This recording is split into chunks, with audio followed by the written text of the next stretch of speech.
Okay, Chair, we're now live on YouTube. When you're ready, would you like to start the meeting?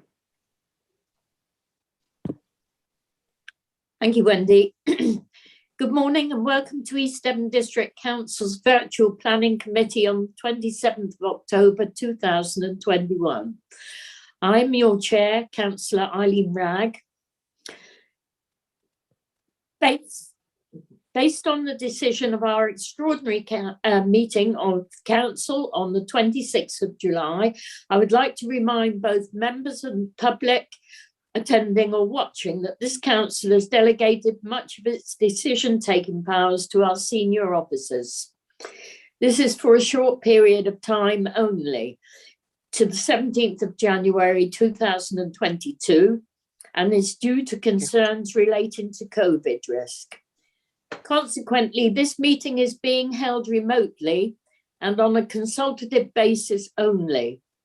We will continue to adhere as closely as possible to the procedural rules detailed in our Constitution.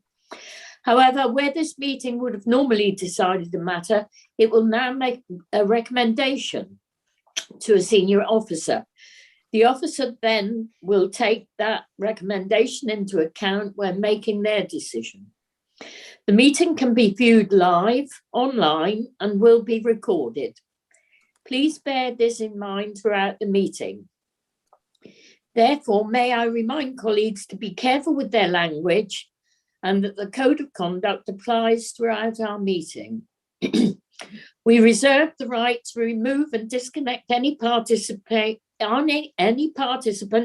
disrupting the meeting by whatever means. As this meeting is dependent on internet connection and a power supply, in the event of a break in the internet connection or a power cut, please bear with us as we try to reconnect. If we are not able to reconnect after 15 minutes, this meeting will be adjourned and reconvened at a later date. Please check the committee page on our website for further details. Could colleagues please ensure your microphone is muted when you're not speaking, and this will help avoid any disturbance from background noise. Could you also please keep your points short and not interrupt when somebody else is speaking? Should you wish to comment, please raise your electronic hand and wait to be called. All councillors have been sent the agenda for today's meeting. Any members of the public can view the agenda by visiting our website at www.eastdevon.gov.uk. We'll now start the meeting by doing a roll call of committee members here present.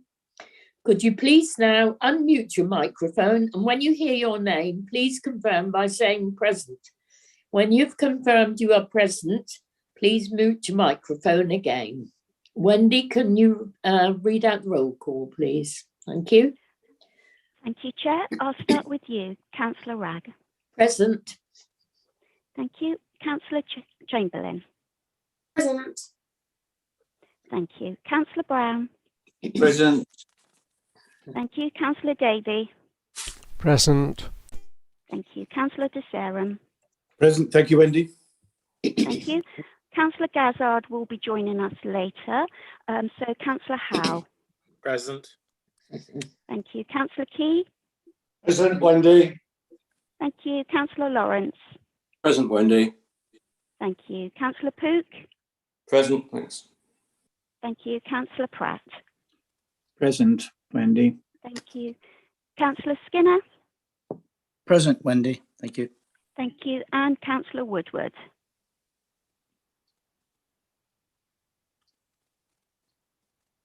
I have seen him. Oh, he's just joining us. Bear with me. I'll just let him in. Chair, I can confirm we are quorate today. Let me just see if Councillor Woodward, are you there?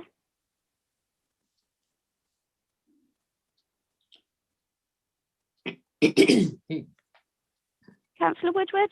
Yeah, sorry, I just had to transfer from my laptop to my iPad, but Lovely. I'm here.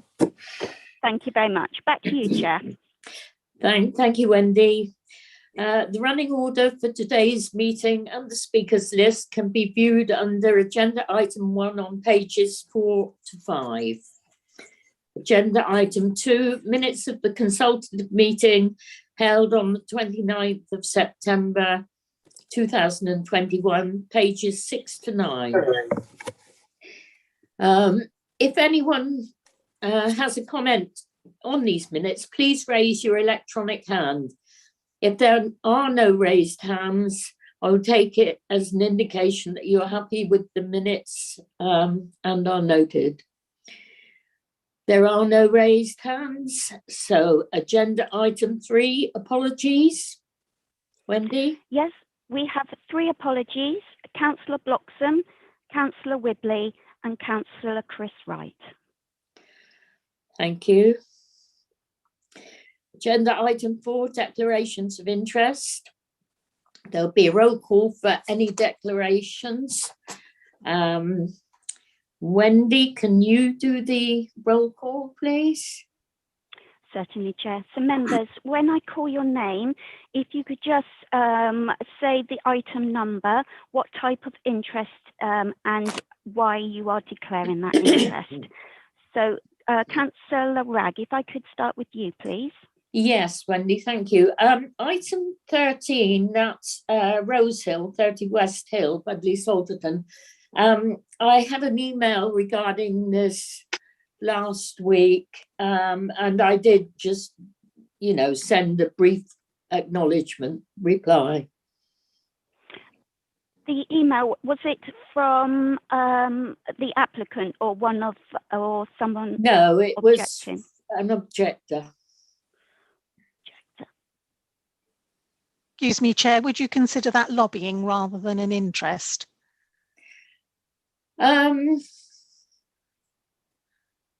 Well, they were expressing concern. Probably was lobbying. Thank you. Thank you. Councillor Chamberlain.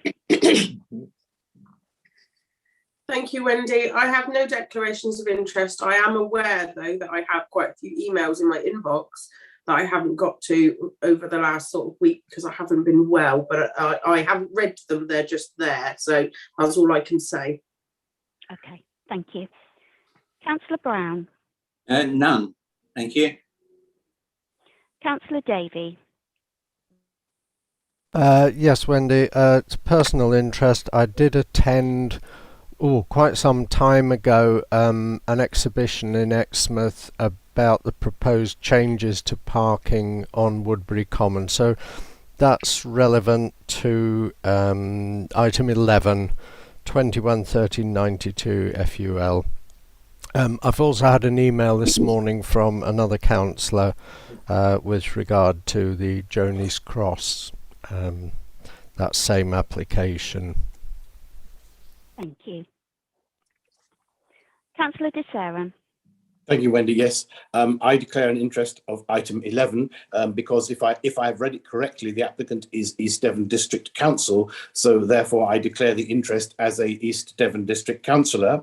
And I've also, as the previous speaker said, I've also received an email from Councillor Val Ranger about the Journeys Cross. So I think Councillor Ranger's one is lobbying, and the other bit is just simply to declare that I'm an East Devon District Councillor, and it's part of our application that we're making. Thank you so much, Wendy.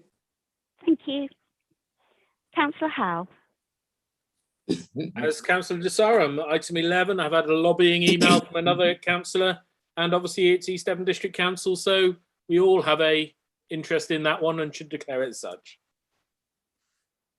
Thank you. Councillor Key. Same as Councillor Howe, otherwise none other. Thank you. Thank you. Councillor Lawrence. Thank you, Wendy. Yes, same as the Councillor Key, and also item number 9, which is 21/2006. This was a bit confusing because the applicant, the land that he's talking about, it falls in 2 wards. I was unaware of that at the beginning. I am ward member for part of that property. I've spoken with the applicant regarding the boundary, and I was also in attendance for at Rockbere Parish Council when the matter was discussed. Thank you. And that's personal interest? Yes, it's personal, yeah. Thank you. Councillor Pook. None except for those comments made on item 11. Thank you. Councillor Pratt. Personal matter. I am the ward member on item 8, and I've had correspondence as mentioned by other councillors. On item 11. Yes, on item 11, sorry. Thank you. Councillor Skinner. Yes, I'd like to declare an interest, please, on 21/2006 Hainbeer Farm. The applicant being a Mr. Richard House, a personal interest. I've known Mr. House for many years, even in the days of young farmers. So I'll declare that interest, if I could please. The second one is obviously I do also need to declare an interest regarding Jonies Cross, as East Devon District Council's other members have suggested. And other than that, declaring an interest, I have had a lobbying letter from a fellow councillor, and I'd like to pick up on that at the end of the declarations with the chairman, please. Thank you. Thank you. Excuse me, Chair. Could I just ask Councillor Skinner if he considers his friendship with Mr. House is more than just a personal interest, but that it might affect his ability to come to this matter with an open mind? No, I come to the matter with an open mind. Yes, Thank but it is a personal interest I'm declaring. Thank you. Thank you. Thank you. And finally, Councillor Woodward. None other than item 11, which has already been mentioned. Lovely. Thank you. Wendy, I should really declare an interest on item 11. I've just looked and I've received the same email, but and I am a district councillor. Thank you. Councillor Chamberlain, I'm assuming that you haven't got to your emails, so you're still no declarations. No, but as an East Devon District Councillor with the council's application, I need to declare that like everybody else. But I haven't read. I know I've got emails, but I haven't read them because I haven't been on my laptop since Friday. Okay, lovely. Thank you very much. Back to you, Chair. Thank you, Wendy. Could I ask Mrs. Shaw, please? We're district councillors, that the reason that the application number item 9, no, which one is it? 11 is coming to committee is because it's an East Devon application, so East Devon District Council application. So it's obvious that, you know, we're members. Are we supposed to declare an interest? Is it necessary? I would advise it's not necessary, but if members wish, it is their choice to make their own declarations as they're in a position to make the determination or to recommend the determination at this time. Okay, thank you. And just on the Jonies Cross one, item 11, I had an email from another councillor, but it wasn't a lobbying email. It was just asking for permission to speak, and that came through late yesterday evening. Thank you. Right, agenda item 5, matters of urgency. I've got my hand up, Chair. Oh, sorry, I haven't got your hands. Yeah, okay. And it is regarding the Jonies Cross application and the fact that the particular ward members. So I'd like some clarification either from Mrs. Shaw or from Chris Rose that the particular councillor concerned is wanting to as put comments in, considering that they are a neighbouring ward and that they feel they have a view to speak as a ward member. Now, that's not been clear in how it's come forward. Is it an oversight on our part that it's quite right that the ward, that Councillor Ranger in this case, I might as well name her, it's all pretty clear, does have the ability as a neighbouring ward member? or is this because the reason for this is because what I want to be clear is, are we going to have councillors saying that I'm a neighbour and therefore as a ward member, I want to have a say as a ward member?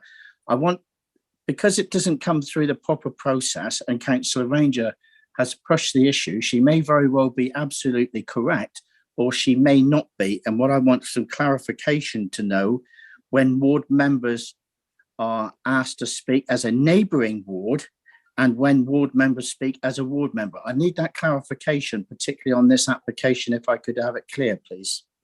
Could I just comment on that before you respond, Mrs. Shaw? I've used discretion on this.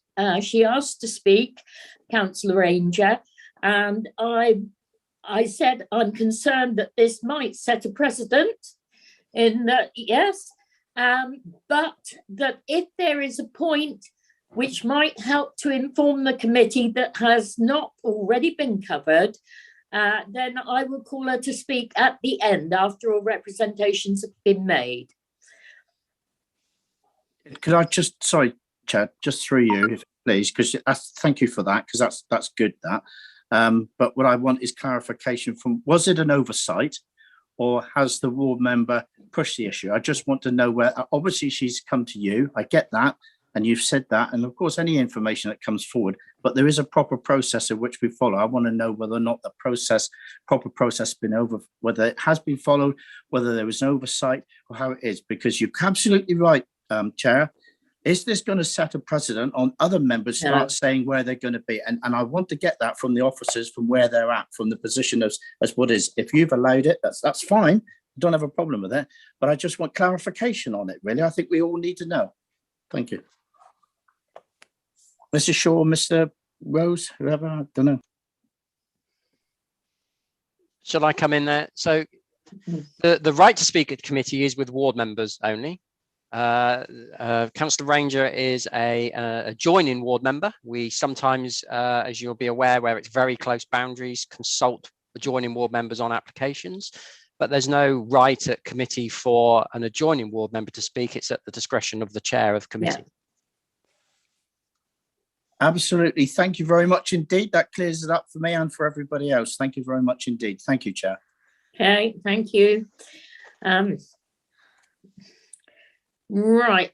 Where are we now? Item 6, confidential exempt items. There are none. Item 7, planning appeals statistics, pages 10 to 19. Mr. Rose, please. Thank you, Chair. So there are 6 decisions this month. I'm pleased to say you'll see that 5 of those appeals were dismissed. Yeah. Which is good. The one appeal that was allowed, members will recall, it was for Green Acres and Lime Road. It was an application for a very large garage and barn to the rear of some properties by Axminster. There was a concern at committee about the size of this shed, barn, garage, and its relationship to adjoining nursing home and properties. Members refused it on the basis of its visual impact and harm to those adjoining residents, and on highway safety from more intensive use of an existing access. But you'll see that the inspector disagreed with that, said that the building was viewed in association with existing buildings, was on lower land relative to the neighbours, so there wasn't any harm, and didn't feel that there would be any increase in traffic that would justify dismissing the appeal. So unfortunately, the inspector allowed that appeal. Thank you. Thank you. Councillor Key, you've got your hand up. Did you want to make a comment on the appeals? Yes, could I just wanted to clarify something with Mr. Rose. The one at Hawkwell Park, Hawk Church, Mr. Rose, I thought that there had already been an appeal there that had been refused. Is that, am I correct on that or not? There have been, well, and there's a very long history to that site, a number of applications, appeals, but we have we've just had an inquiry on the site in relation to a certificate of lawfulness. And we should get that decision probably in about 4 weeks, but there's a lot of history to that site. but there is a current appeal running. Thank you very much. Right. Thank you. Right. Agenda item 8, application 22668, full application, Community Centre, Brook Street, Ottery St Mary, pages 20 to 42. And I'd like to welcome Diane Hussey, applicant. I see you there. You will have 3 minutes to speak. The ward members are also Peter Faithful, he will have 5 minutes, and Councillor Jeff Pratt, who will have unlimited time, which I think he'll use very wisely. Thank you. Chris Rose, your presentation, please. Thank you, Chair. Sorry, my screen's gone a bit mad. There we go. Bear with me. Thank you. There we go. Hopefully you can see the screen. So yeah, Community Centre, Brook Street in Ottery. We've got an application for the demolition of the community centre and construction of 6 flats for the charity. It's before you because it's contrary to the view of a ward member. You can see on the location plan here that it's on the north side of Brook Street, very close to Ottery town centre. Community centre on the site at the moment that you'll see the photos of, and you also see from the photos that it's raised above Brook Street quite considerably, and Brook Street is within flood zones 2 and 3. It's also relevant to note that we are in the conservation area. So this is the site at the moment. There's units at the back here that are owned by the same charity, and then you can see the community centre on the site, as I say, raised up from Brook Street, steps up, and then space around it. And there's a section through the existing building back to those residential properties I mentioned, and you can see here how the site is raised above the road level. These are the elevations of the building at the moment, and here is a section through of what they're proposing to do. So you can see that the block covers all of virtually the full width of the site with a path down the side. You can see the relationship back to the existing properties and the relationship to the road, so coming quite forward on the site. And you can see here that the levels are being cut down such that we're coming down to roughly the level of Brook Street, or about ½ a metre higher than the street level. And you can see the relationship back to the houses. Of the flat, sorry, and there's 6 units here, 3 on the ground floor, 3 on the first floor. The 3 at the ground floor are accessed off the road from the frontage, and the 3 upper floors from the rear. And these are the elevations. These are the elevations. So from street, it looks like 3 houses, and you can see quite tall roofs, quite a span of roof space, and then from the rear, because of the levels difference, you've got these upper areas with the doors and bin stores. And these are the photos of the site. So you can see the community centre, you can see how it's raised above the level of the street, and you can also see its relationship to the surrounding property. So set back from the road there, and you can see the character of the area. And as I said, this is in the conservation area. So you can see the relationship of the community hall at the moment to the existing units and to the surrounding properties, and there's a better one that shows the community centre in relation to those units. So we're going to have a building that comes back a bit further into the site, full width, 2 stories in height, and forward of the road and dug down about 1-2 metres to get almost to that road level, and the building coming forward here in the street. And these are more distant views from across the road. So as I said, there's 3 flats on each level. There's front and rear access to the properties, the front access to the lower properties, rear access to the top properties and bin store. As I say, it'll be dug down about 1 or 2 meters with retaining walls around the edge of the site.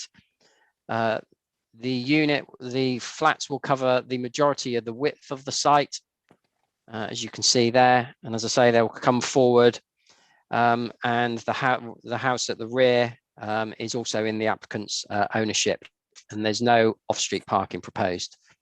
In terms of the principle of development, we're in the built-up area boundary. It's residential proposed, so from that point of view, residential development is acceptable in principle. But you'll see in the report, it covers the issue of a loss of community facility. So the MPPF, as well as strategy 32 of the local plan, resist the loss of community facilities for obvious reasons. And the local plan says that if we are going to accept the loss of such facilities, they should have been marketed for between 12 and 24 months to see if there's any requirement for them to be continued in community use. Plus, there needs to be a clear surplus of community facilities in the area. This is backed up by a neighbourhood plan, a made neighbourhood plan policy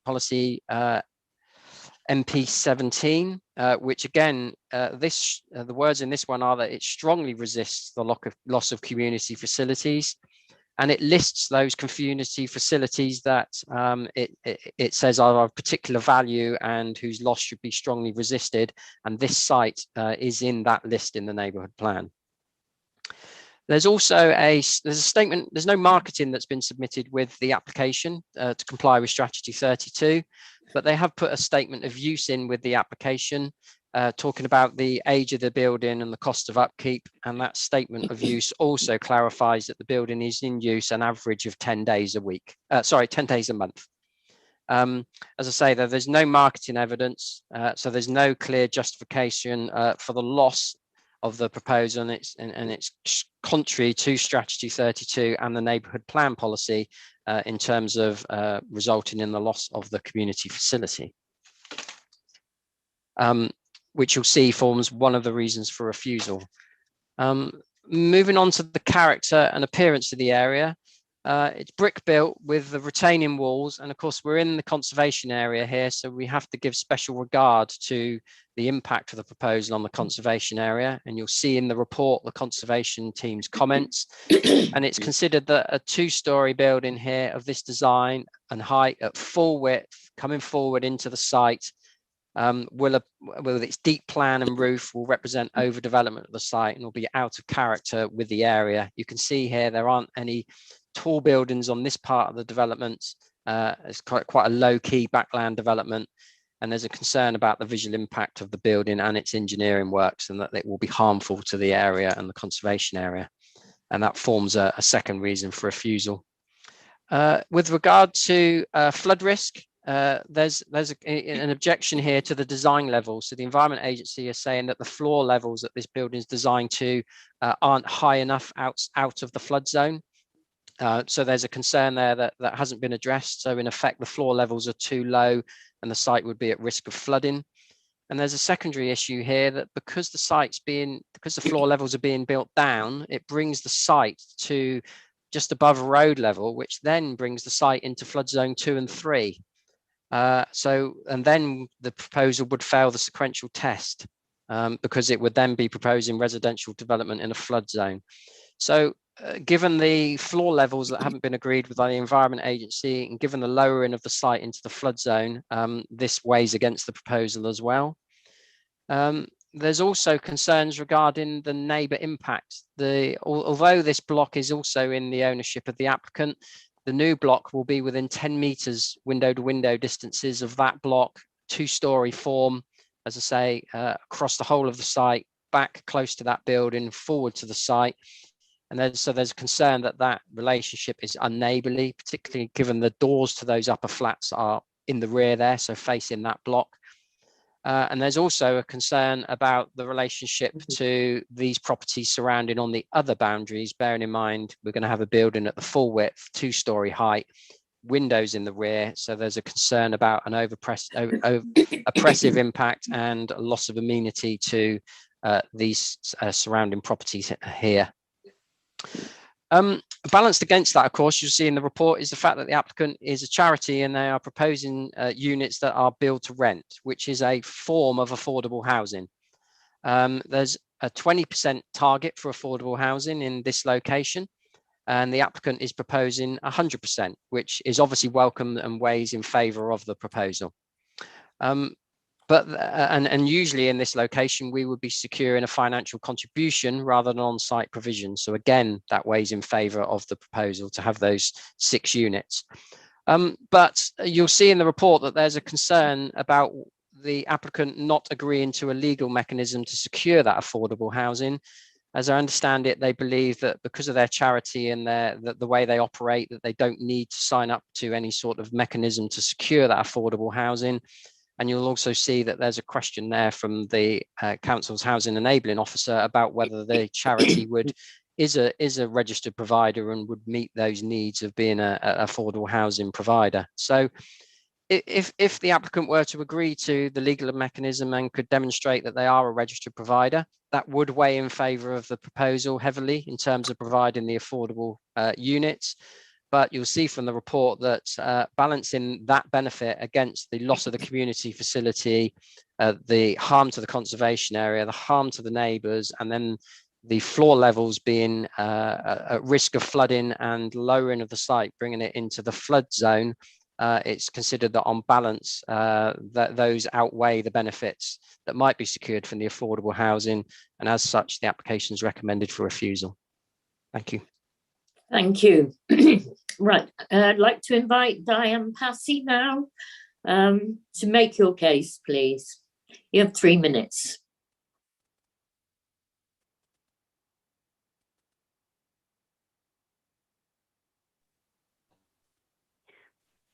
Diane. Thank you, Chair. Otteri Fiafi Charity is a medieval charity which dates from 1440, when land was bequeathed to 12 trustees for charitable purposes. The charity continues with a body of 12 trustees to this day and became registered in 1970. In the 1970s, the trustees updated the almshouses in Yonder Street and Sandal Street and built 6 new flats in Chapel Lane, so creating 22 flats which can house 26 needy people. 18 of the flats are bed sitting room flats and the remaining 4 are 1-bedroom flats. Under their current scheme, the trustees may use up to 1/2 of their income towards making grants or paying for items for needy people. The remainder of their income must be used in keeping the flats insured, maintained and repaired, updated, and if necessary, rebuilt. They are entitled to charge maintenance and service contributions for the flats. In 1970, the charity acquired the timber building, now known as Otteri Fiafi Community Centre. It was built by the then DCC Education Authority as a temporary classroom for the old girls' school and was used until the primary school moved to Long Dogs Lane. The centre was used until recent COVID restrictions as a meeting place and for coffee mornings by local organisations.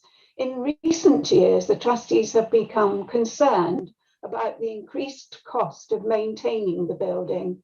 They certainly could not afford to rebuild the centre in the future, nor would it be within the scope of their scheme to do so.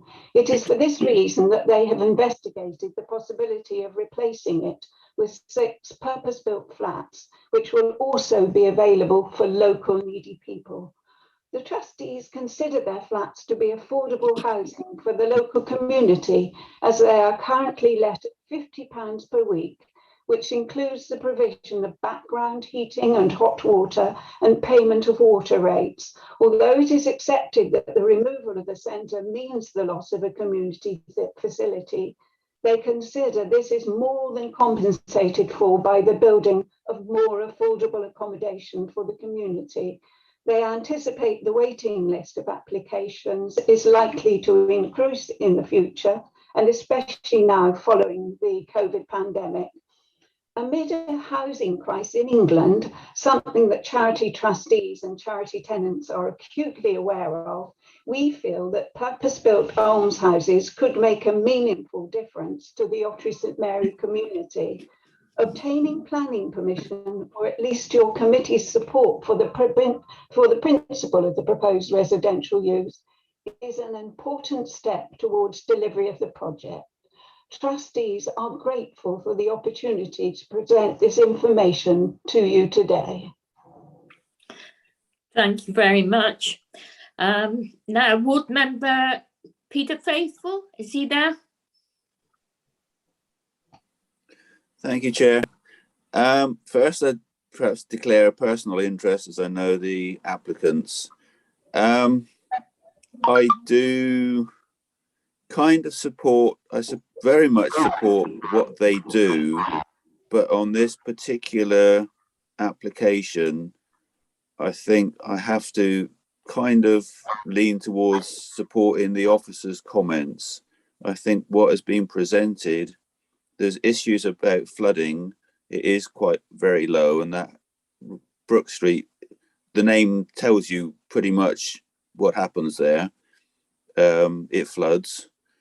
So anything would need to be higher up from road level. I do find the whole thing, what has been this particular application, I find rather overbearing for the site. I'm not against the basic principle of what they're wanting to do on the site, but I think the application that they presented, I think, to me, looking through it, I do think is rather overbearing, and very much support the comments, as I said, what the officers are saying. Thank you, Chair. Thank you, Councillor Faithful. The other ward member, Councillor Pratt, please. Thank you, Chair. This is an application by the charity using, it appears, the almshouse model. One of the benefits of the almshouse model is its unique legal status, which ensures genuinely affordable housing to the community in perpetuity. This status is secured in the legal definition authorised by the Charity Commission. One of the advantages is that the almshouses are exempt from right to buy, and right to buy has been a subject which has been debated very much so in the council recently in housing matters.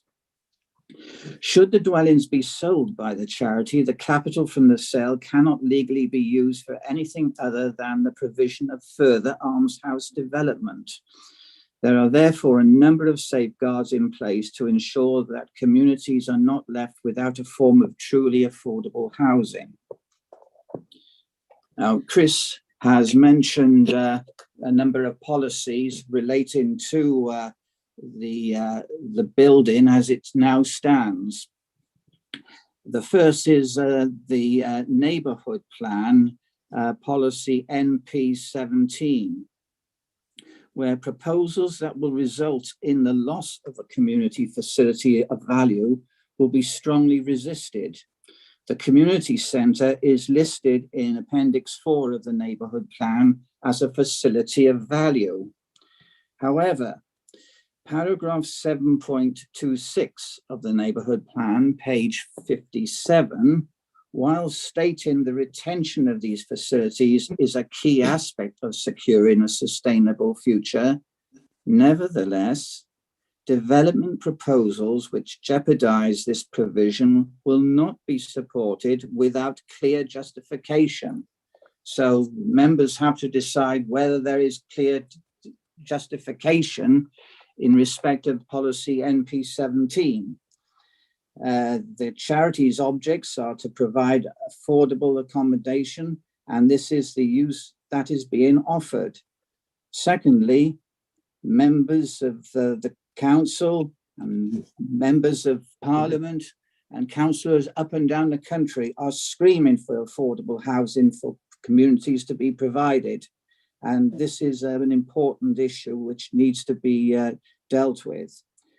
Further, and this is recognised by the planning officer, is that the recommendation by Ottery St Mary Town Council is to support this application, which is recognised gives greater weight to the application. And that is mentioned by the planning officer's report. So Councillor Peter Faithful is against this application, but the town council are all for it. Now, the other point which Chris has mentioned is Strategy 32, Strategy 32 in the local plan resists the loss of community uses where it harms social or community gatherings. And harms is the critical word there. However, these applicants will retain the land upon which the community hall is located for the sole purpose of building 6 apartments to be made available for community use by providing affordable homes. The benefit of such use will more than outweigh any actual or perceived harm. So in my view, on this account, Strategy 32 will not be available to the planners. The provision of 6 affordable apartments will not have the effect of reducing the community's ability to meet its day-to-day needs, and that was a requirement of paragraph 93 of the National Planning Policy Framework. So again, the charities seem to be in all cases relating to these 3 provisions, they seem to be okay on their grounds. If making the community centre available to the public is economically unsustainable, thus depleting charity funds, then the land and property at Brook Street is not being put to its best use. And this is the reason why they wish now to build 6 affordable homes on the site in place of the community hall. The community hall is not that big. It was built as Diane Passy said, as a school classroom for the primary school, which was at that time next door to the site. The principle of residential development of the site in fundamental policy terms is therefore acceptable. And that again has been mentioned by Chris and also is on page 33 of the report.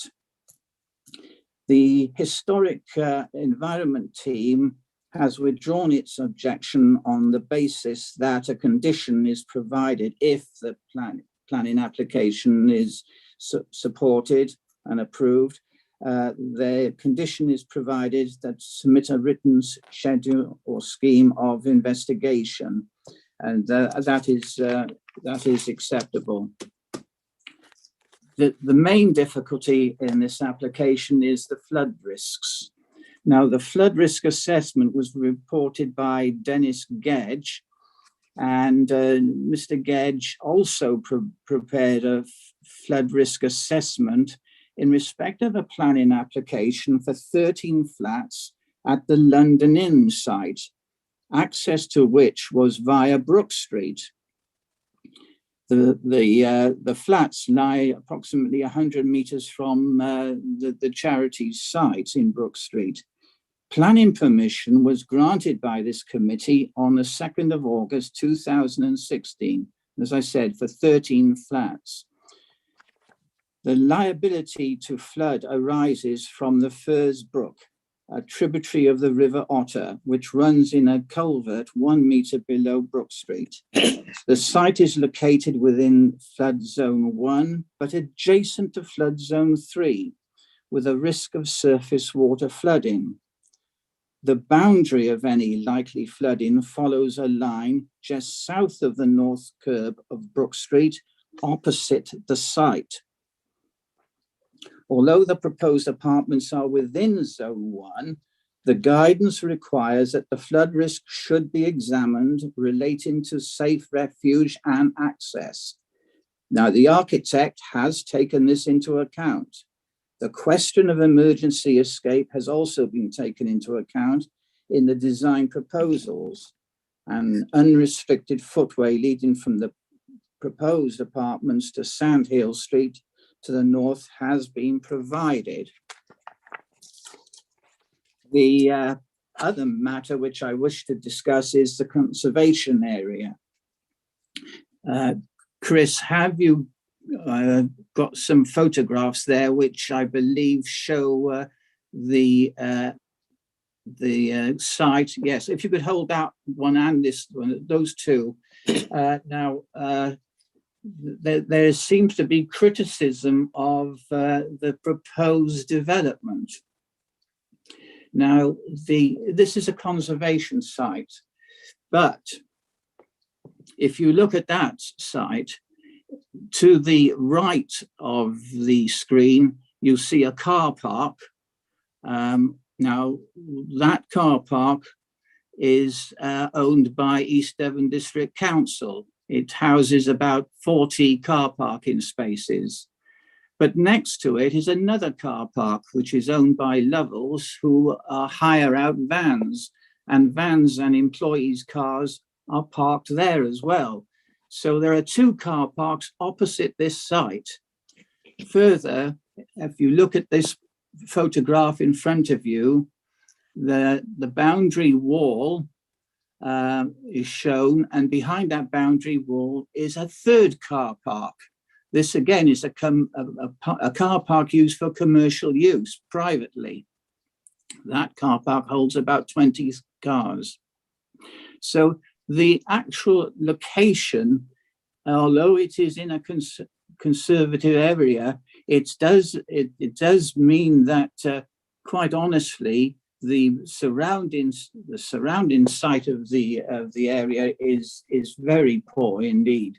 And further along the site towards the town, there are more commercial properties, and the residential area is more to the the east of the site. If you look also behind that wall, the boundary wall, you'll see a red brick house. Now that forms a terrace of five houses which received a planning permission from this council on the 21st of February 1994.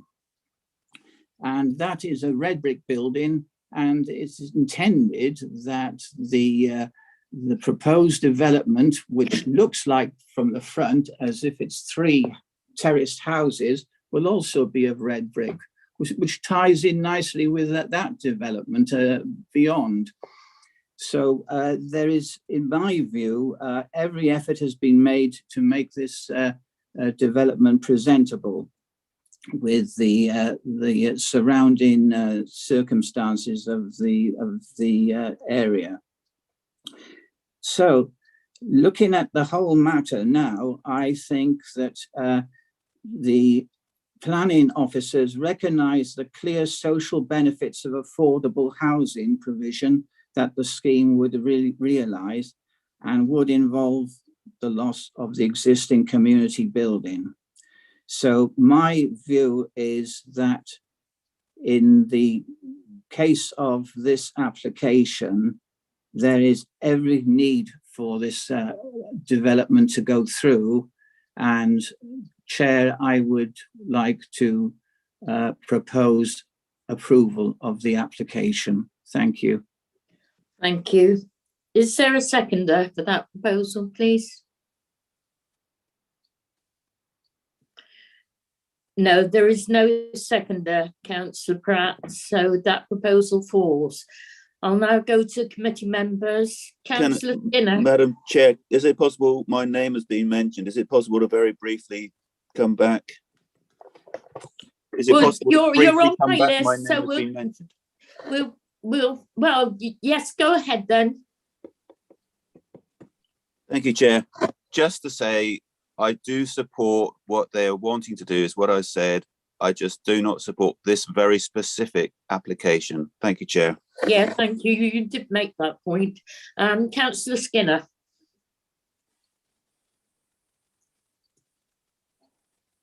Councillor Skinner.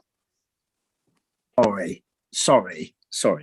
You think I'd got the hang of this by now, wouldn't you? In the light of the very long repertoire from Councillor Pratt, I won't delay very long, and particularly that he's made a recommendation for approval, which wasn't supported. So I think we can rattle along relatively quickly. But there's a couple of points I think are very relevant of this site. I believe that what the applicants are trying to do is very commendable. I don't have an issue with that at all. I think that's very good. But I think we have to cut down to the fact that there are so many things cutting against this case, against our policy. It's going against it almost like coaching horses, really. I think it's overbearing. I think it doesn't need to be 2 stories. It needs to be done in a different way, but that doesn't hold any water at this moment in time because we're dealing with the applications that is in front of us. I don't think I'll delay too long. Lots of things have been said. I'm sure other people are going to say the same things. I'm going to be going with the officer's recommendation of refusing this application, and I so by put forward that as a motion, and I'll put that forward now and see if Happy to second it, Chair. Thank you. Councillor Desaram, would you like to speak on it? I have had my hand raised for that, and thank you. Yes, I'm happy to. Yes, I know, but thank you, thank you, Chair. I point out that the key issues, there are 3. There's the contrary to the neighbourhood plan, the impact on the conservation area, and the flood risk. And to me, the impact on the neighbourhood plan is very important, because if we've heard it correctly, this site has been identified on the neighbourhood plan list. So therefore, it is a very valued site. I have every sympathy with what the applicants are doing, because clearly they've got cost issues to maintain this building. But I think, as Councillor Skinner has alluded, and others, it's out of character because it's exceptionally large, and it will, of course, create potential flood risks. As Councillor Faithful himself said, the title is in the name of Brother Brook Street. So for those reasons, I would be more than happy to support what Councillor Skinner has put forward. Thank you, Madam Chair. Thank you. Councillor Mike Howe.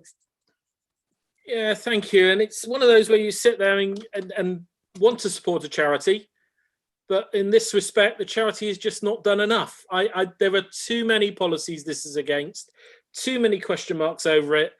And Councillor Pratt's belief that this would improve the conservation area, I get what's around it, but we can't change history. All we can do is improve things going forward. And I don't believe this structure improves the conservation area going forward or adds to it. So for so many reasons, but I have a still concern that they won't enter into a legal agreement, accepting what the charity is for and everything else. I still firmly believe we need legal agreements in place to protect everybody. Charities, like anything else, can go bust. And there are real concerns about that throughout the world these days. So we have to do everything we can to protect every single step of the way of what we're doing. And to treat charities different from any other provider who might be well trying to do the same sort of thing is a risky business. So fully support the officer's recommendation to refuse with all the conditions. I hope the charity can go away, look at what it's trying to do, and mitigate at least most of these concerns, making this building smaller, reducing its size, taking it out of the floodplain completely, raising it up in that respect instead of going down, etc. There is an opportunity here for the charity, but this certainly isn't it. Thank you. Thank you, Councillor Howe. Right, no more hands raised. So over to Mrs. Shaw, please. There are 2 recommendations. Thank you, Chair. Yes, as you've just said, there are 2 elements to the recommendation.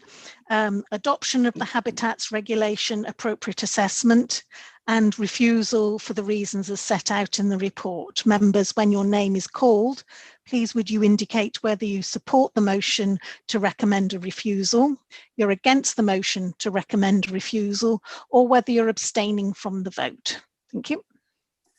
Thank you. Thank you. Councillor Brown. Support recommendation. Councillor Chamberlain. I support the recommendation to refuse. Councillor Davey. Support the recommendation to refuse. Councillor Desaram. Support the recommendation to refuse. Councillor Howe. Support the recommendation to refuse. Councillor Key. Support refusal. Councillor Lawrence. Support refusal. Councillor Pook. Support refusal. Councillor Pratt. Abstain. Councillor Skinner. Support recommendation to refuse. Councillor Woodford. Support the recommendation. Councillor Ragg. Support refusal. Thank you. The application is recommended for refusal. Thank you. Right, now we move to agenda item 9, application 21-2006, full application minor for Hound Beer Farm, Rockbeer Hill, Rockbeer, and that's pages 43 to 59. And like to welcome to the meeting, I remember the name, Yestin John. And you will have 3 minutes. And over to Chris to present the report, please.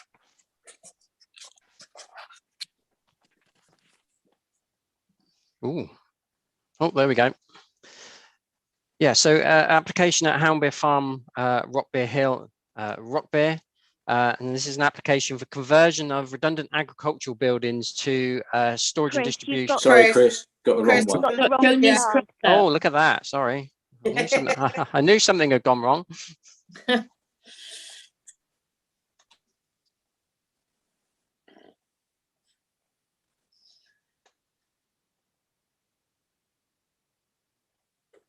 Right, there we are. Right, sorry about that. Oh no, where you gone?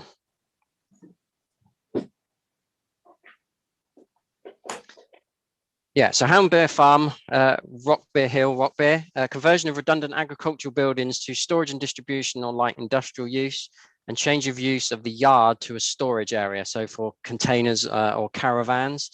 As was said at the start, the site crosses 2 wards. So this line that you can see go through here, which divides the buildings from the storage yard, is the ward boundary between the 2 wards. So got the buildings in one ward and the external storage area in a different ward. It's 1 kilometre east of Marsh Green, and they're vacant buildings at the moment, so vacant farm buildings on the site.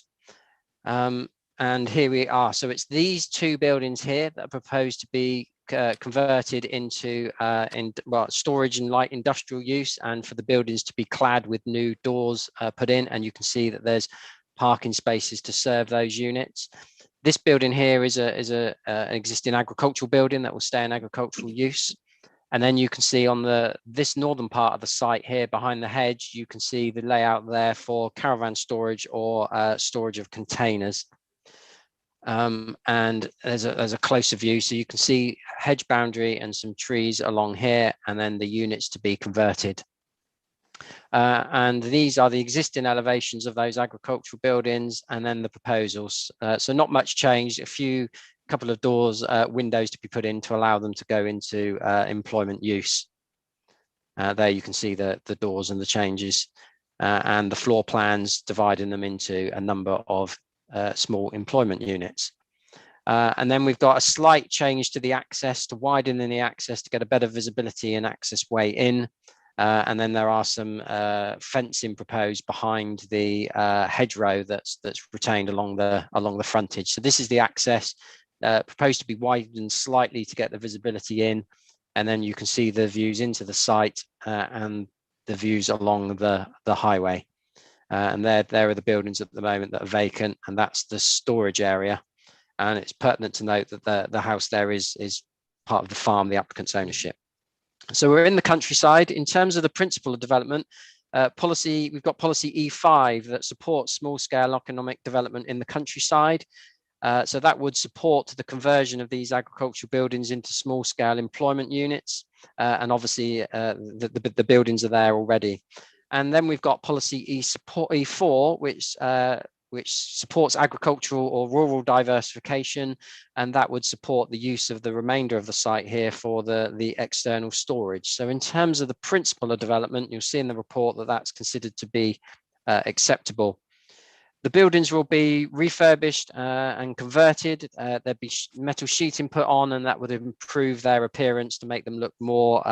They'll still have an agricultural appearance, but slightly more industrial in their nature with the doors. The outside containers or the caravans will be single story in nature, so not stacked, and behind this hedge and in this area here. And there's a condition proposed to ensure a hedge management plan to ensure that this hedge is retained at a suitable height, so that when you are on the road, where is it? When you're going down the roads, you won't be able to see the units above the hedgerow. And you'll see that there's and because of the hedgerow, and you see with these photos, there'll be limited visual impact from the proposal. You'll see, though, that there's been quite a few objections and concerns raised about highway safety grounds and the increase of traffic associated with the proposal. It was previously a beef farm, so we have to bear in mind that there was already a level of traffic associated with that farm, coming and going, tractors, trailers, vehicles, etc.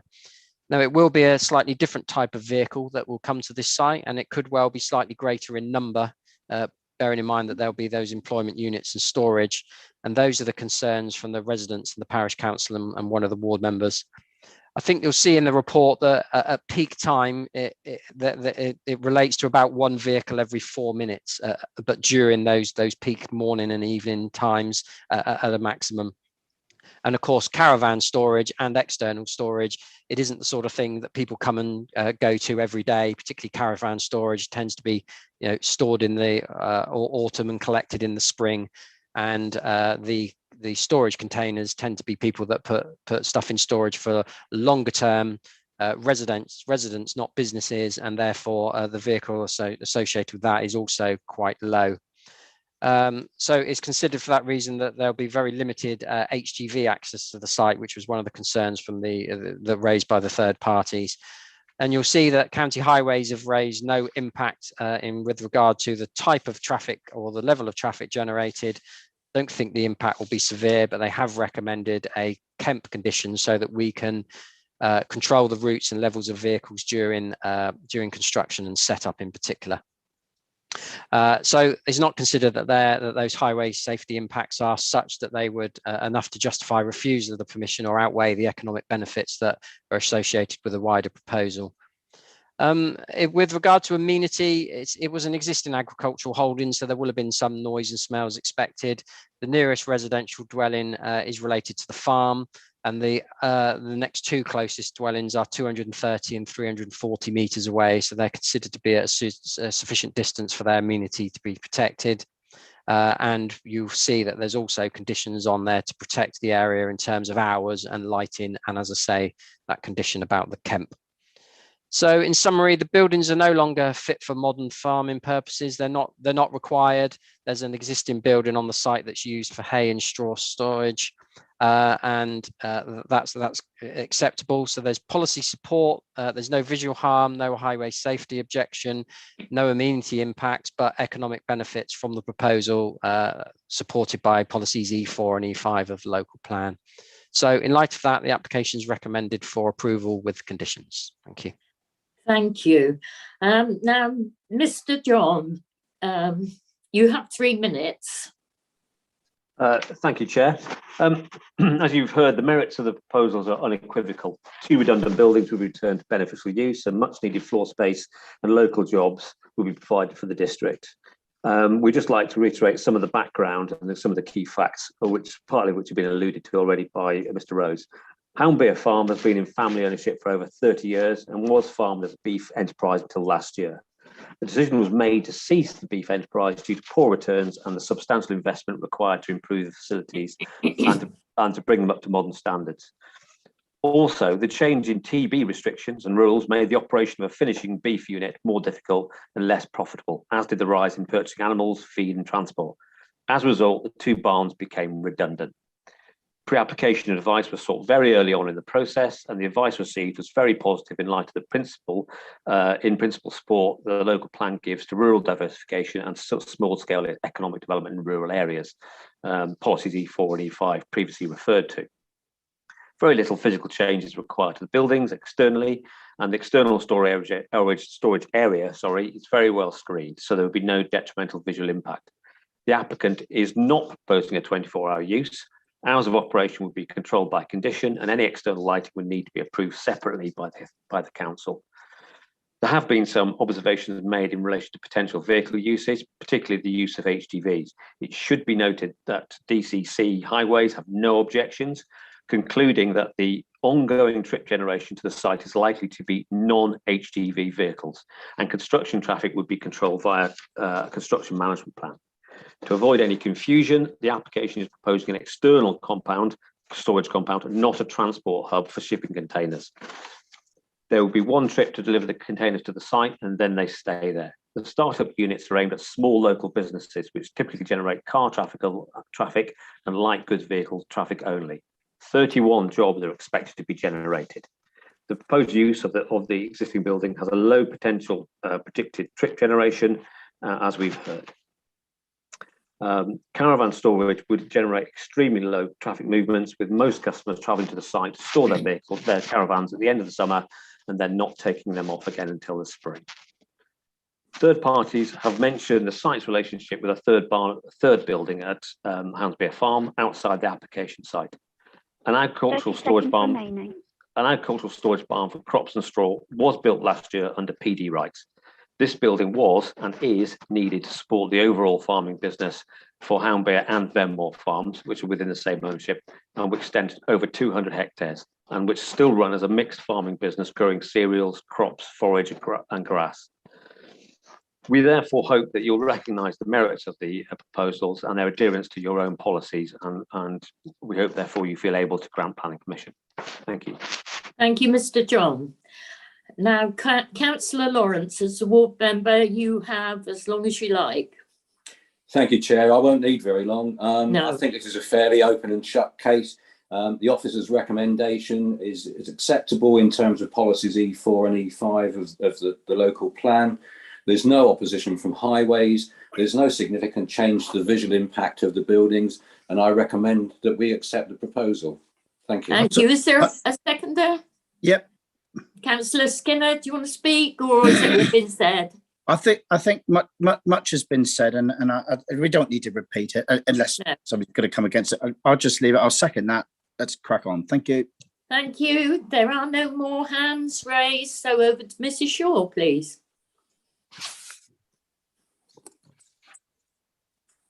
Thank you, Chair. Members, you have one motion, and that is to recommend approval subject to conditions as set out in the report. When your name is called, please would you indicate whether you are in support of the motion to recommend approval, whether you're against the motion to recommend approval, or whether you're abstaining from the vote. Thank you. Thank you. Councillor Brown. Support approval. Councillor Chamberlain. Support approval, thank you. Councillor Davey. Support approval. Councillor De Sarum. Support approval, thank you. Councillor Howe. Support approval. Councillor Key. Support approval. Councillor Lawrence. Support approval. Councillor Pook. Support. Councillor Pratt. Support approval, thank you. Councillor Skinner. Support approval. Councillor Woodward. Support approval. Councillor Ragg. Support approval. Thank you. The application is recommended for approval. Okay, thank you. Agenda item 10, application 21-2268, it's a full application, minor, the Firs, Kilmington, Axminster, pages 60 to 69. I'd like to welcome Matthew Daltamarum, the agent, who will have 3 minutes to speak. Welcome to the meeting.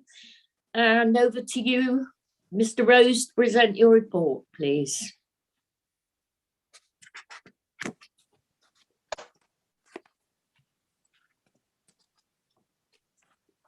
Thank you, Chair. So yeah, this application relates to the Firs in Kilmington, and it's the use of a mobile home or shepherd's hut as a holiday let with an associated bell tent. It's here because it's a departure, which I'll explain in a minute. The building's already on site and we're in the AONB. So you can see the relationship to the main house down the access lane in the AONB, and then coming down closer relation to the building.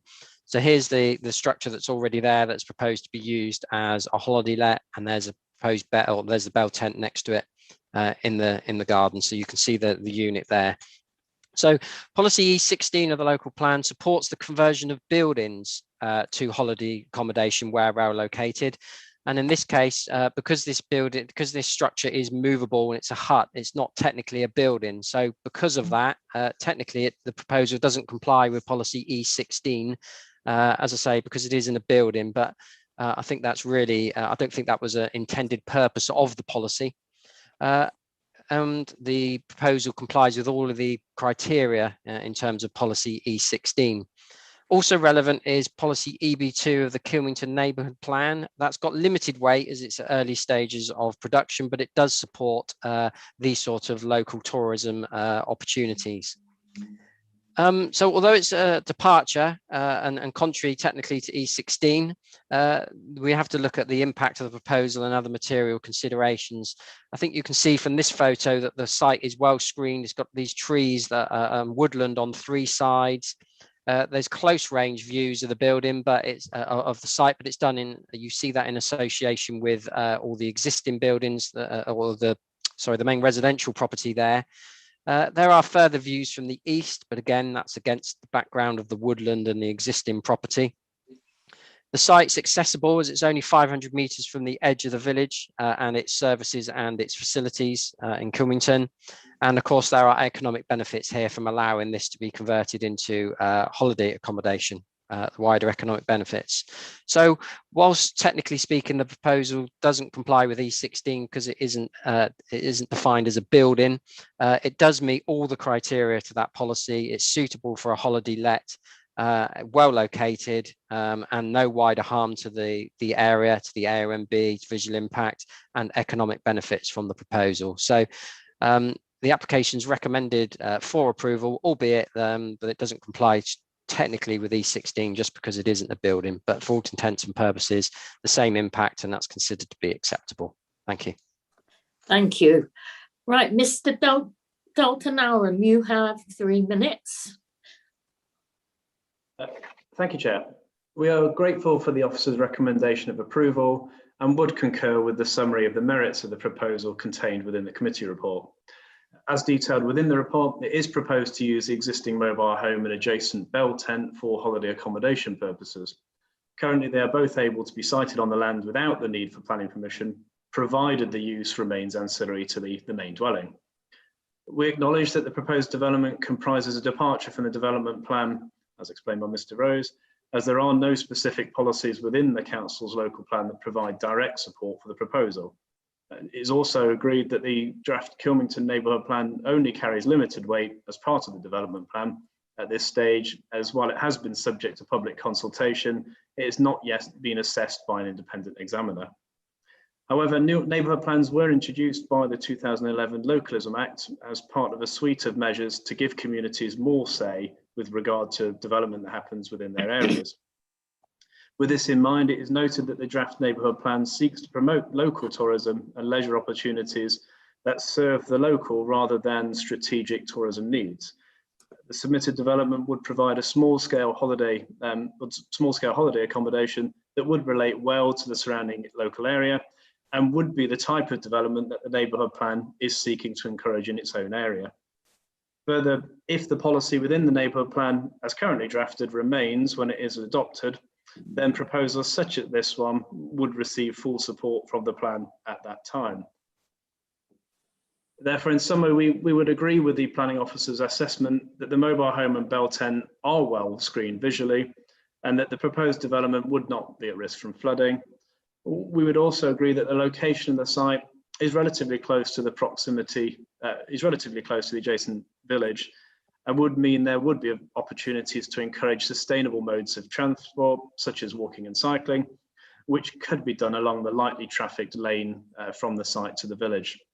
The proposal would also benefit the local and wider tourism economy, including businesses within the village, and we therefore consider that these benefits outweigh any limited harm that could arise from the proposed development. As a result of this, we would respectfully request that members recommend approval of the submitted application. Thank you very much. Thank you. Now, Councillor Desarum. Thank you very much, Chair. I'd like to crack on and then straight away propose approval in line with the recommendation.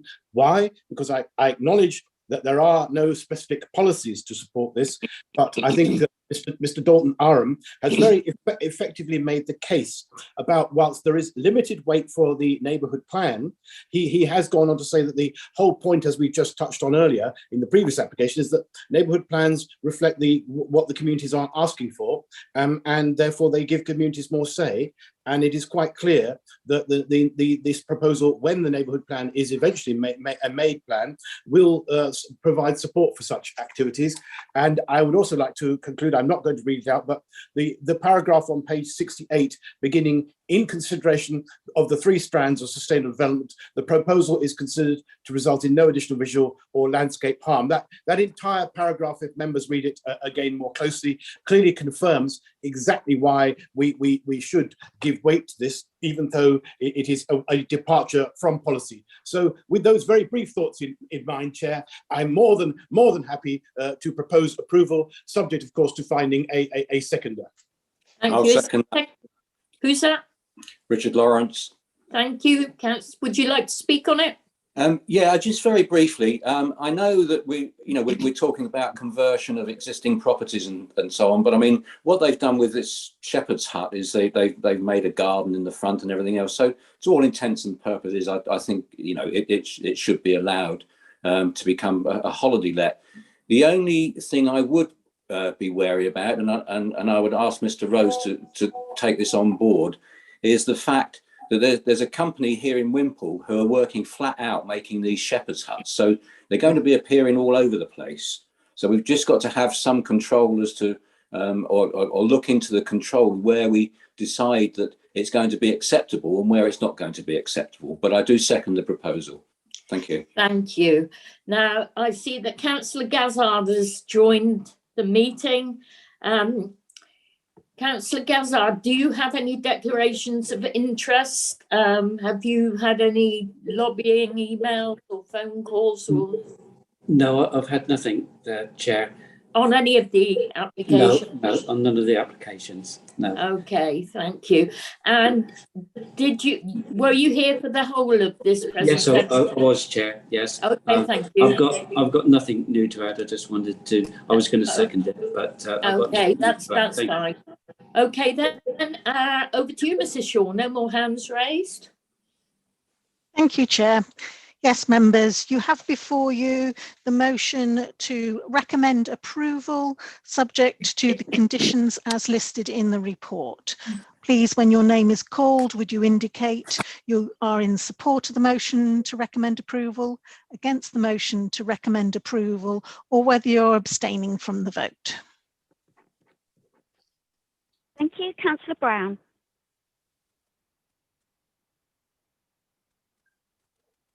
Councillor Brown? Okay, I'll move on. Councillor Chamberlain. Support the recommendation. Approval. Thank you, Councillor. Sorry, Councillor Brown, was that you then? Yes. Can you hear me now?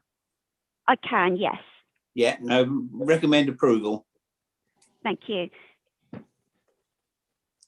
Councillor Davey. Support approval. Thank you. Councillor De Saran.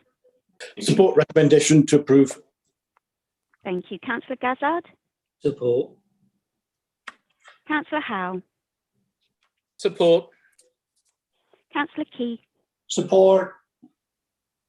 Councillor Lawrence. Support. Councillor Pook. Support. Councillor Pratt. Support. Councillor Skinner. Support recommend to approve. Councillor Woodward. Support approval. Councillor Ragg. Support approval. Thank you. So the application is recommended for approval. Thank you, Wendy. Agenda item 11, application 21-1392, full application minor for Jonies Cross Car Park, Hawkland, Colton Raleigh, pages 70 to 109. Now, Councillor Haywood is here to speak, I think, on behalf of Newton Popperford and Hertford Parish Council, and Councillor Jeff Young here as portfolio holder Coast, Country and Environment, and they will speak. So would you present your report now, please, Mr. Rose?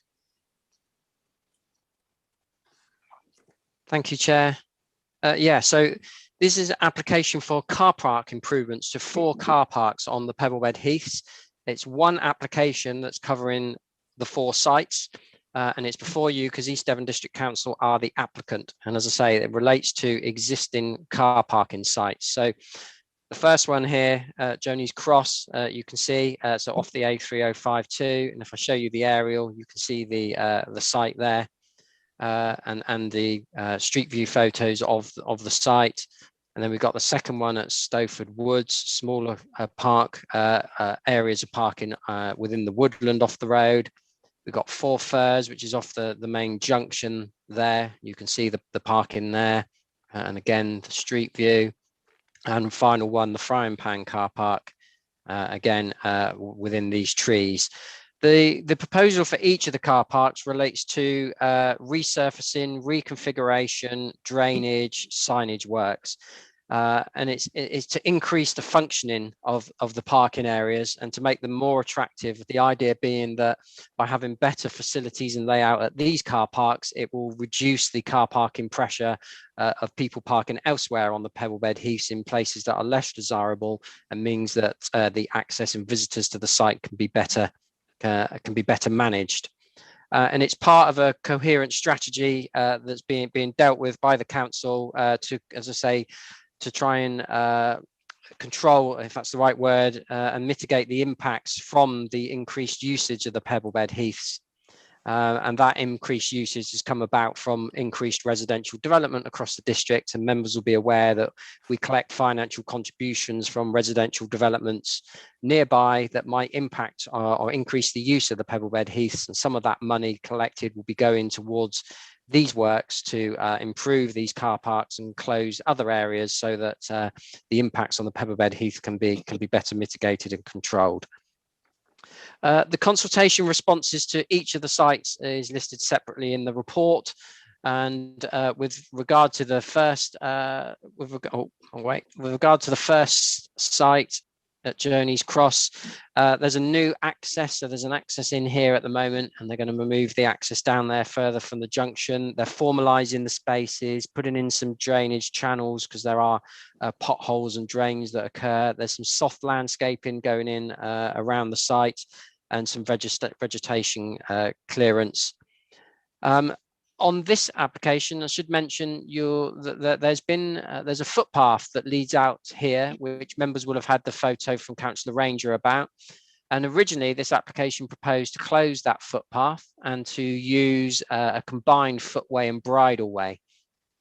The applicant has now agreed, given the comments from the parish council and various people, to retain this footpath in this position because it's well used by people accessing the car park and then crossing the main road, and it means you don't have to come out on this bend in the road here. And you'll also see in the report there's an issue about this bridleway. So there's a conflict at the moment between where the bridleway comes in on the site, so the actual path that's being used, and where that route goes on the definitive map that's held by Devon County. Now the bridleway access is proposed to be retained here along with the footpath. And there you'll see there are some concerns raised about the route of this bridleway. Now we don't have, because the bridleways are public rights of way, they're defined routes. We don't have the power through the grant of a planning application to automatically, as a result of planning, move those defined routes. So as there's a conflict between the route on the ground and the route on the definitive map, the applicant, i.e. ourselves in the Habitats team, have agreed that we will speak with Devon County about this bridleway and this route to resolve the matter outside of the planning domain. As I say, if it needs to be diverted or changed, then there's a formal footpath process that needs to be gone through, and that can be done outside of planning. So we understand the concerns. So this footpath will now be retained, and there'll be further work done in association with Devon County about the definitive route of this bridleway to make sure that the maps tally what's on the ground and what the best best location for that is on the ground should it need to be moved or going forward. Moving on to the Stafford Woods car park. Again, there's new parking proposed, soft landscaping, vegetation clearance. And the idea here is that by allowing people to park like this, they'll be able to reverse in and leave in a better format. And it's a more formulated parking area, whereas at the moment, it's just people parking haphazardly on the mud or the grass. Four Firs car park, again, they're changing some of the landscaping, the frontage, the drainage, there's bunds, and formalizing the layout of the car park. And finally, the Frying Pan car park. This was the original plan, and you'll notice that there were some parallel parking spaces proposed here. That raised an objection from county highways. They were concerned that people using these spaces would want to go back in the opposite direction and haven't got adequate space to turn, but they were happy with these parking spaces. So those parking spaces have been removed from the proposal, and we're just down to these parking spaces here. So the principle of development is acceptable. We want to improve the use of the pebble-bed heaths, and we want to mitigate any impacts that are occurring from greater usage of it from the increased residential properties that are being approved and built. And that's why there's a visitor management plan in place, and the funds are in place to carry out these works and to reduce the sporadic parking across the pebble beds. All the layouts are considered to be acceptable. As I say, there's drainage, landscape improvements, signage improvements. So all of that is a positive in terms of improving the layout of these car parks. They're all car parks at the moment, so there'll be minimal visual impact over and above what there is at the moment, so no wider harm to the AONB, and in most cases improvements by planting and banks going in. There's no highway safety objection now that these parking spaces have been removed from this proposal, and I mentioned the retention of footpaths and further work going forward in relation to that bridleway for the Journeys Cross car park. So in light of all of that, there are benefits to the pebble-bed heaths from the proposals to better control the parking across the site.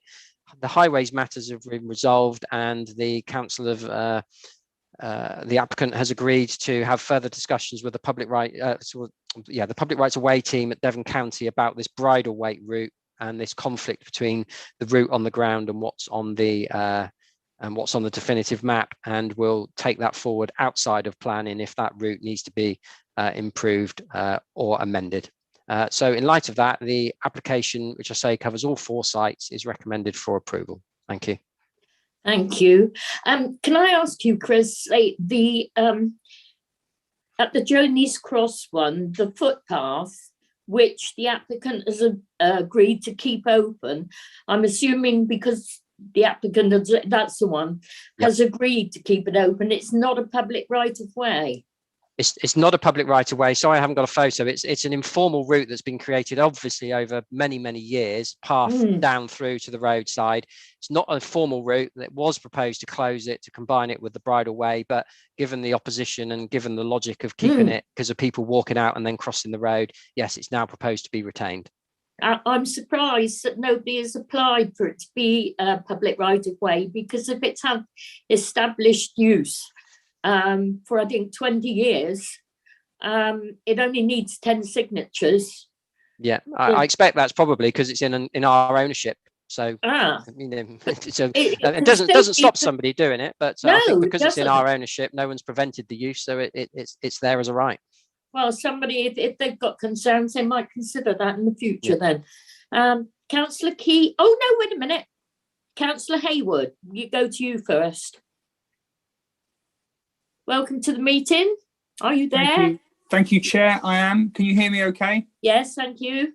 Thank you. If I may, so this is a representation from on behalf of Newton Poppleford and Hertford Parish Council. who resolved on the 25th of October that their clerk, myself, read this statement to members of the Planning Committee at their meeting of the 27th of October in relation to this application. However, in light of what Mr. Rose has just alluded to regarding the amendment to retain this desire path to the north of the site, actually the parish council statement is superfluous, and I wouldn't want to waste the committee's time reading it out, because actually now it's irrelevant, because that is exactly what they were querying. If I may, there's only one part that is sort of pertinent, and it's simply that the parish council wished to express its slight frustration that it was not consulted on this application when it was first validated in the summer. As an adjoining parish whose boundary is barely 1,000 metres from the application site and whose residents use this facility regularly, the expectation from the parish council is that it would be consulted as an adjoining parish, indeed on any proposals that affect the Pebblebed Heaths. And so if on that note, Chair, if I can say thank you for allowing me to speak at such short notice, and I wish all the members of the committee well, and we'll bid you goodbye. Thank you. Thank you, Councillor Hayward. Mr. Rose, do you have any comment on that, whether the parish council should have been consulted at the beginning? Well, I'll certainly take on board Councillor Hayward's comments about doing it in the future. I don't know.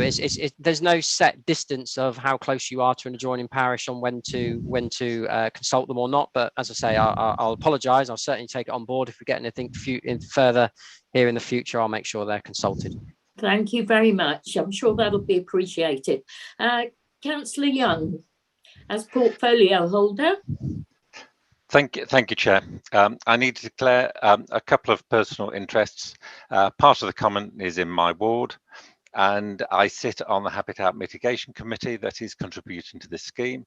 I'm also a board member of the Pebblebed National Nature Reserve. I think everyone would agree that the car parks on the common look little better than a bomb site. Muddy puddles, ruts, and no logic to where to park. Unfortunately, there has been some misinformation on social media that some correspondents seem to believe.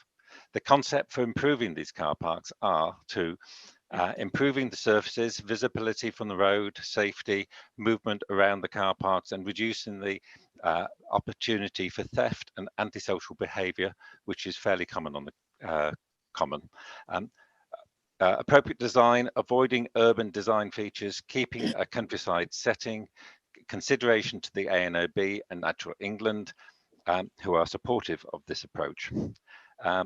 With the special status of the Pebblebed Heaths, there is concern that any increase in visitor numbers will have an increased level of recreational disturbance. Therefore, it is a very careful balance that we have to proceed with. They prefer no net increase, but contrary to social media, they will maintain the current number of car park spaces available throughout the common. Also, please remember, this has been to public consultation a couple of years ago, and this is a result from the public consultation. And I am very pleased to hear that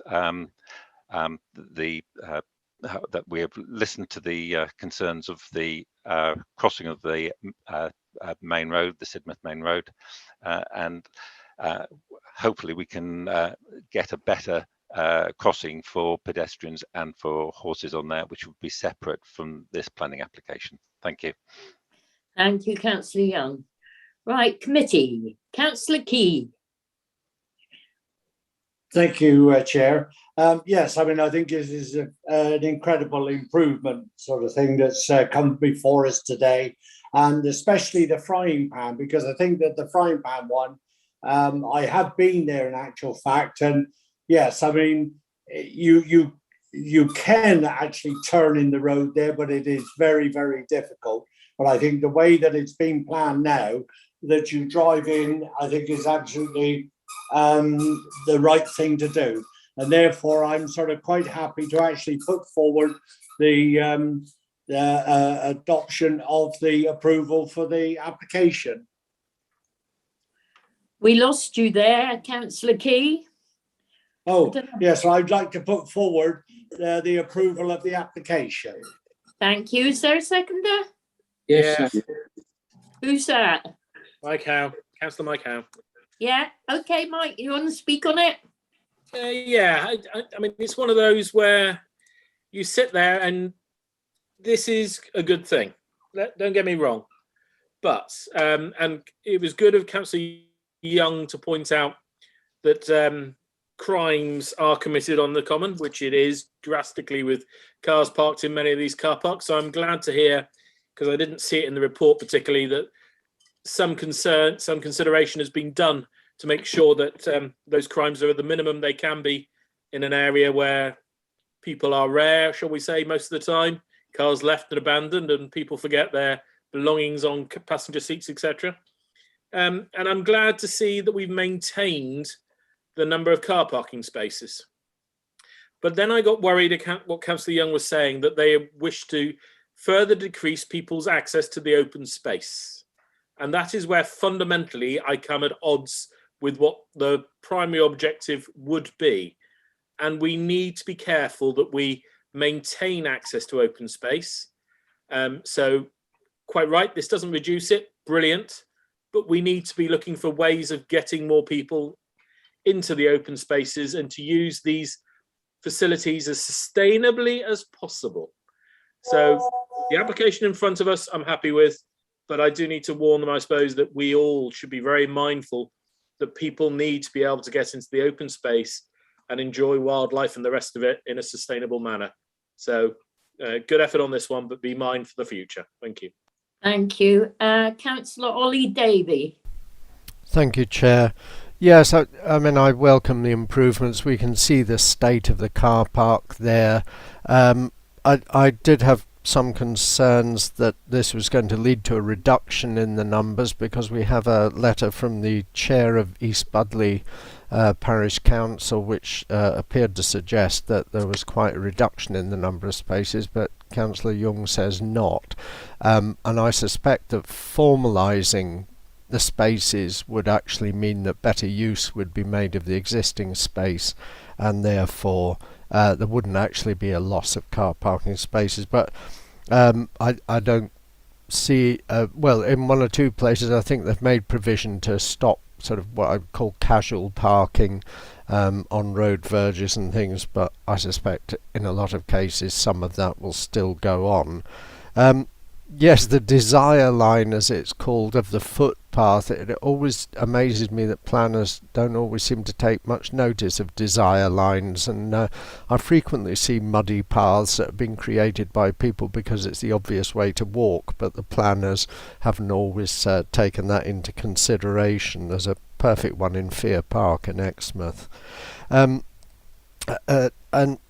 my last comment is there's no cycle parking proposed here, and as a cyclist, and I'm one who's particularly concerned about the amount of parking available at the moment, I appreciate that a lot of the people who access the commons by bike probably then continue by bike, but I wouldn't want to ride my bike over the common, but I might actually want to ride my bike up to the common, especially now it's electrified, and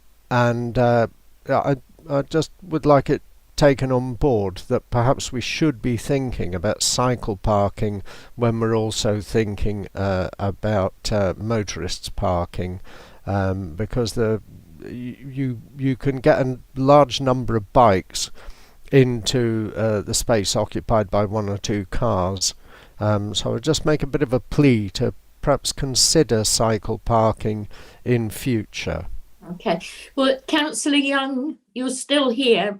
Would you like to make any response to that, please? Yes. Regarding the cycle parking, I think we can look at that. Hopefully, it wouldn't need planning permission. I need to check with Chris on that. It depends on if it's if it would be a shed. Yes. If it was just rods poking out of the ground, I shouldn't. I mean, we would need that, but I'll go back to that's correct. Heaths. Yeah. Okay, thank you very much for that. And the other issue is we want to maintain the current use of the common. We don't want to reduce it. Yeah. Thank you. Thank you. Right, that's all the speakers I have. Now, I had a request, as I said at the beginning of the meeting, from Councillor Ranger. If there are any points that she wanted to raise which haven't already been covered, but which might help inform us. Are there any points, Councillor Ranger? I really just want to thank Mr. Rose so much for the work that he's done behind the scenes in establishing that the footpath can remain open. And so thank you so much for your measured response and for putting my document up on the planning website on the 18th of October. So I'm very happy with everything else, and I'm happy that common sense has prevailed on this one. Thank you so much. Thank you, Councillor Ranger. Right, over to you, Mrs. Shaw. Thank you, Chair. Yes, members, there's two elements to this recommendation. Firstly, to adopt the appropriate assessment and to approve subject to the following conditions enclosed in the report. Members, please, when your name is called, would you please indicate whether you are in support of the motion to recommend approval, you're against the motion to recommend approval, or whether you're abstaining from the vote. Thank you. Councillor Brown. Support the motion and recommendation. Councillor Chamberlain. Support the motion to recommend approval. Councillor Davey. Support approval. Councillor De Saran. In support of motion to approve. Councillor Gazzard. Support approval. Councillor Howe. Support approval. Councillor Key. Support approval. Councillor Lawrence. Support approval. Councillor Pook. Support approval. Councillor Pratt. Support approval. Councillor Skinner. Support approval. Councillor Woodward. Support approval. Councillor Rack. Support approval. Thank you. So the application is recommended for approval. Thank you, Wendy. Right, agenda item 12 now, application 21-2231, full minor application for Greenways, Hillhead, Colleton, and that's on pages 110 to 114.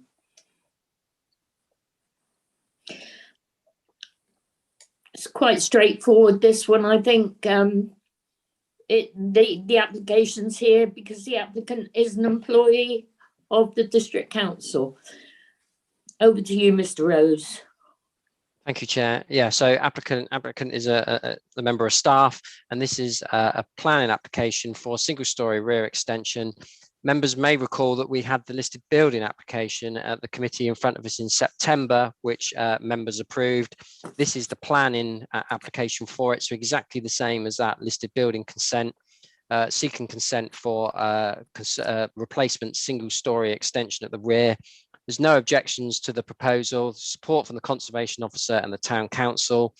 It's a Grade 2 listed building, but it's to replace this single-storey structure at the rear here. Members may recall.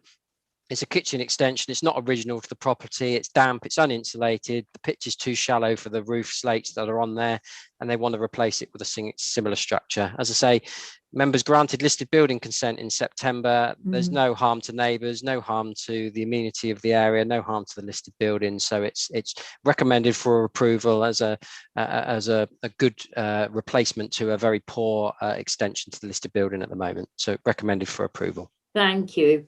Right, Councillor Skinner. Just like to recommend to approve, Chair. Don't need to speak. It's all self-explanatory. Thank you. Right, seconder, please. Councillor Lawrence. Councillor Gazzard, have you anything to add? No, Chair. Thank you. Okay, thank you. Councillor Lawrence, anything new? No, nothing to add. Thank you, Chair. Thank you. Thank you.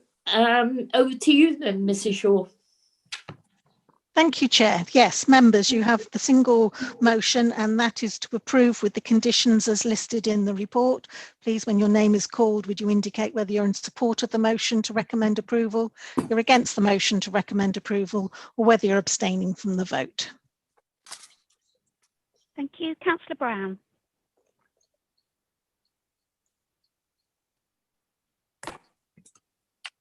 Councillor Brown?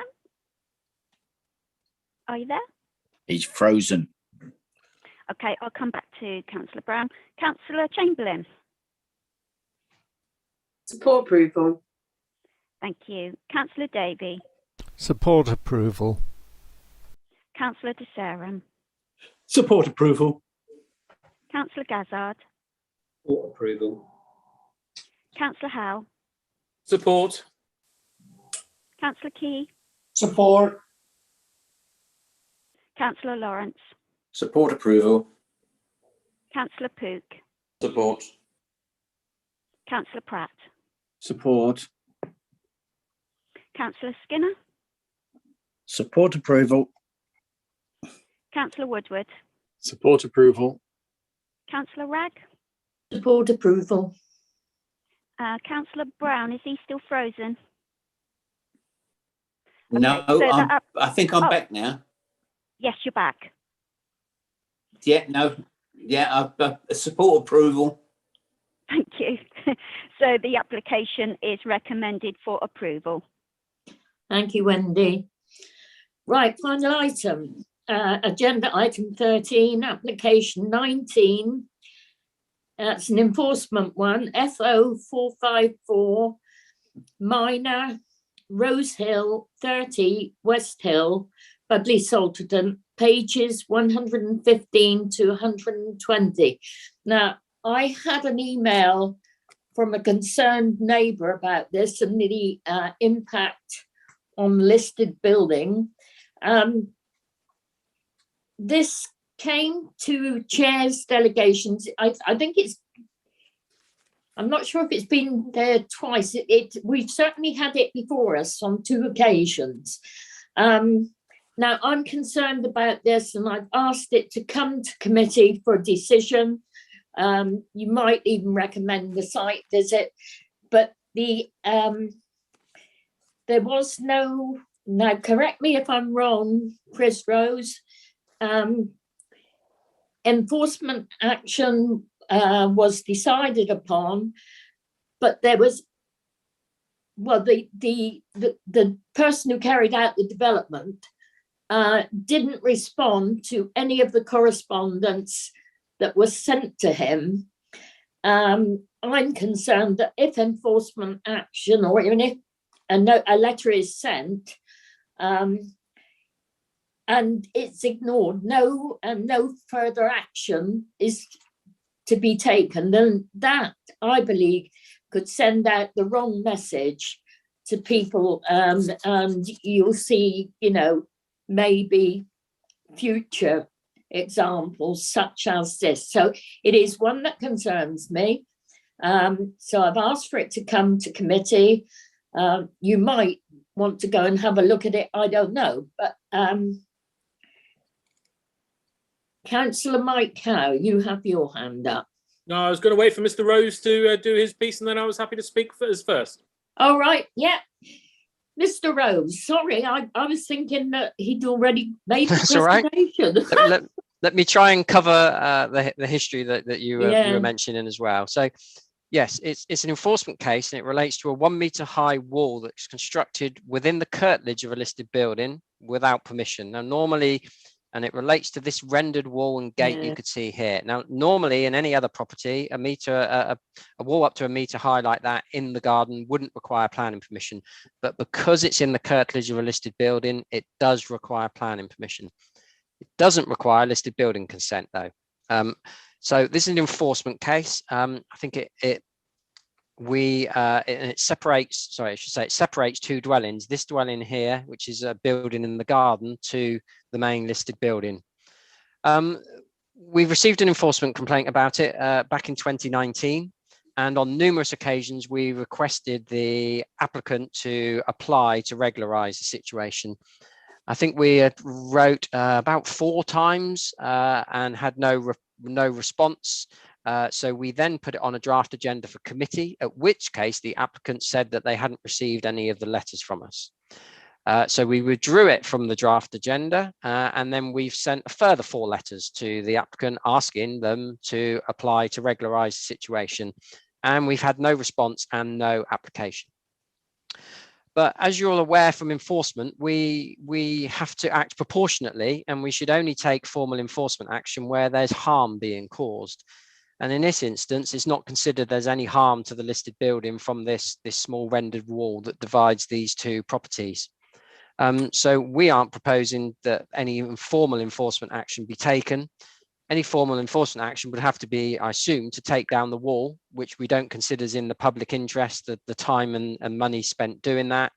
And as there's no harm to the listed building, there's no justification for doing that. And as you'll see in the report, the MPPG and our own enforcement plan says that, you know, there will be trivial and technical breaches where there's no harm, and we should avoid taking action in those cases, you know, where there is no harm.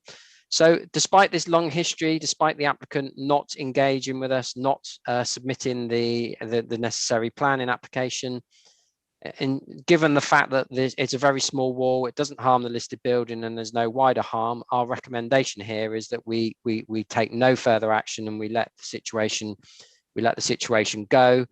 What the applicant might come across, however, is if they ever come to sell one of these 2 properties and the solicitor picks up that, you know, there's been this enforcement history, they might well have to apply at that time because, you know, there may be a future purchaser that feels unhappy about that. But at the moment, our recommendation is that because there's no harm or little harm, or no, actually there's no harm, that we take no further action. Thank you. Thank you. Right, now Mike Howe. Thank you very much, Chair. And I will make it off straight off the bat. I recommend, as per officer's recommendation, we take no further action. We hate it, and I've hated it for years when I was chair. But the reality is, would we grant it if they came in with a planning application? And the reality is, what harm? As Mr. Rose has pointed out, there is no harm. As such, taking enforcement action where you are bound to lose is a waste of council money.